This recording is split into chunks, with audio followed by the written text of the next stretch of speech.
This is part two of the Anne Bradstreet text notes, and we're taking a look next at For Deliverance from a Fever. Bradstreet struggled with illness her whole life. She contracted smallpox as a child when she lived in England and nearly died. And then after arriving in Massachusetts, months of the living conditions that she was subjected to and poor nutrition caused another lengthy illness, and so she was no stranger to illness. And so this story for deliverance from or this poem, I'm sorry, for deliverance from a fever is really just full of the frustration and the pain, and really sadness and anger towards God. Here's a woman that has gone through so much, and she is lost so much. She's lost grandchildren. She loses her house and all of her things, and she lives through the conditions that she's living in for many years, and she's tired.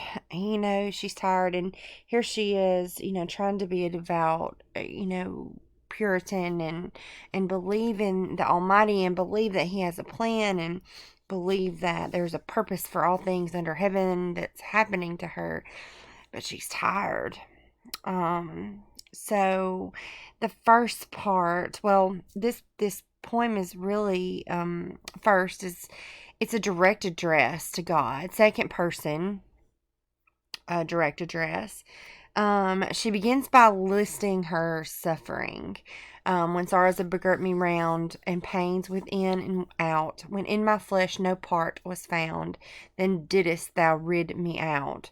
My burning flesh and sweat did boil, my aching head did break, from side to side for ease I toil, so faint I could not speak. Beclouded was my soul with fear of thy displeasure sore, nor could I read my evidence, which oft I read before. So she's listing her suffering, all these I guess symptoms for lack of a better word. Um, she was afraid. She's literally feeling very close to death. My flesh is boiling. My aching head, it feels like it's going to break. I can't get any relief. I'm so faint I couldn't speak. And I couldn't find you, she says. Beclouded was my soul with fear of thy displeasure sore. Did I make you angry? Is this something that I have done to bring this upon myself? Nor could I read my evidence, which oft I read before. I can't find any ease to this problem. And so she literally cries out to God. Oh, hide not thy face from me, I cried.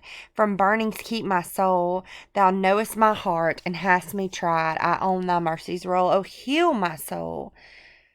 Um, she says. So why aren't you listening to my cries? Hide not your face from me. To keep me from what is happening. You know my heart. My heart is true towards you. You've tried me. And I'm continuing to live for you. So where are you, God? Like, why are you not here? Um, so it goes on through, she says, Oh, heal my soul, thou knowest, I said, thy flesh consumed to naught. What though in dust it shall be laid, to glory shall be brought. Thou heardest, you heard my cry. Thy rod thou didst remove, and spared my body frail. Thou showest to me thy tender love, my heart no more might quail. O praises to my mighty God, praise to my Lord, I say, who hath redeemed my soul from pit. Praises to him for a. Okay, so you have she's pushing through her anger and her frustration and her despair, and is able to bring back around her praises to God, who has heard her cry and has removed this rod, this spear that has pierced her through, and showing her tender love. And so she brings it back around um, to the fact that he has rescued her. So, we see again yet another example of her struggling with her religion and her beliefs, and having some doubt and having some fear and some, God, why is God testing me through all of these things? I'm trying to find a reason. I'm trying to live right, but we keep coming back to the same place. So, yet another example of that. Let's look at one more. Verses upon the burning of our house. And we're going to see yet another example of a time when she goes through an immense loss, and she questions why. And well, let's just see. In silent night, when rest I took, for sorrow near I did not look. I wakened was with thundering noise and piteous shrieks of dreadful voice. That fearful sound of fire and fire. Let no man know is my desire. I, starting up, the light did spy. And to my God, my heart did cry to strengthen me in my distress, and not to leave me succorless. She's already from the very beginning. She is praising or crying out to God, strengthen me in my distress. Don't leave me.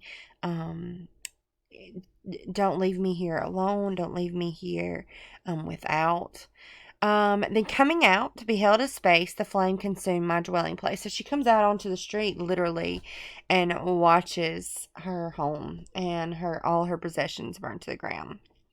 And when I could no longer look, I blessed his name that gave and took, that laid my goods now in the dust. Yea, so it was, and so 'twas just. It was his own, it was not mine.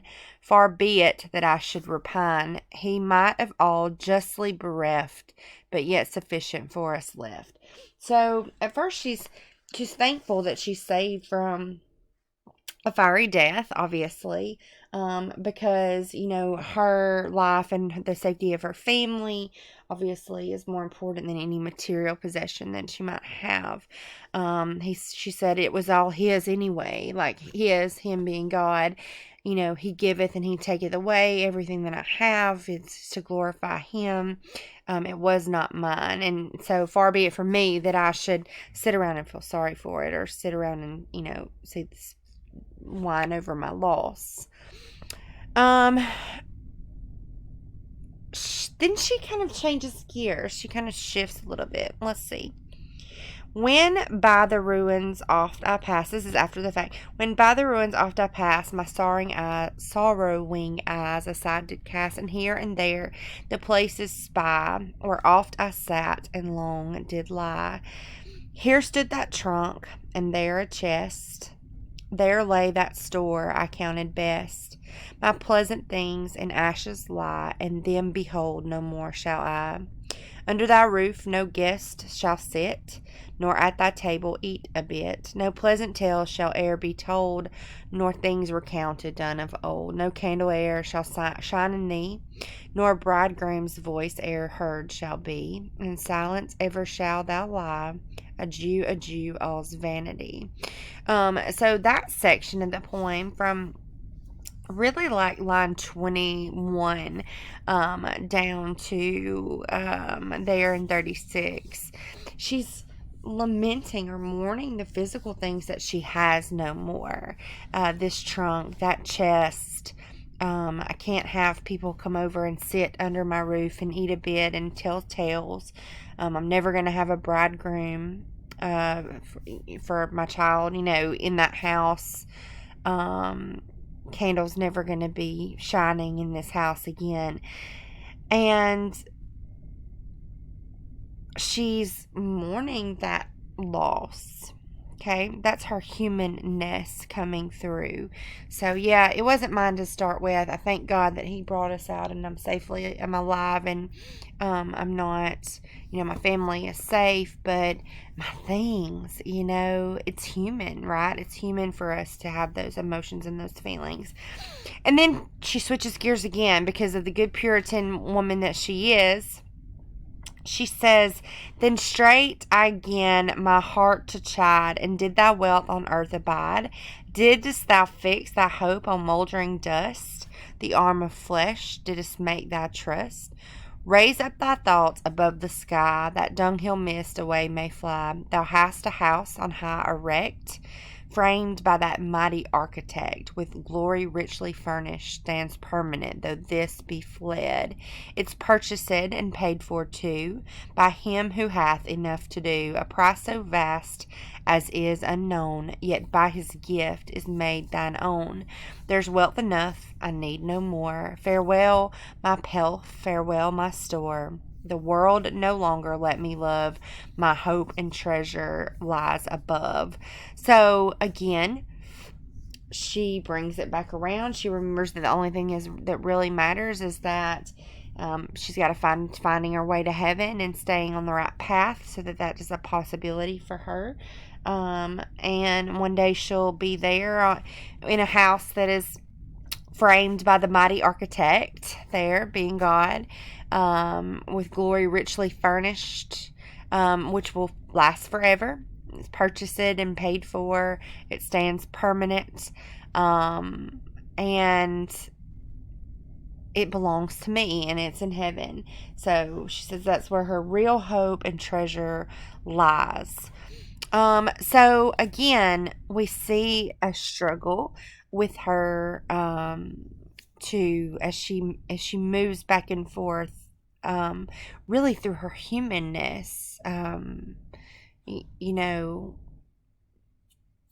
wonder why these things happen to me. I know that God has a plan. I know He has a purpose, but why? Why God? And so you see her questioning throughout, but not too much. She was very aware that the eyes of her colony or community were on her, and she's got to live upright. All that punishment and penance that had been dealt out to the people that questioned God or deviated from His paths, before, that we've seen with Hutchinson and all of that. She needed to be able to bring her mindset back around to, God has a purpose, God has a plan. And I know where I fit in it. This earthly plane is not the real reward anyway. Okay, we are going to take a look at yet another woman who struggled with, a young woman writer who struggled with quite a few major happenings in her life as well, and with Mary Rowlandson. And so we'll pick up next time with the Mary Rowlandson text notes.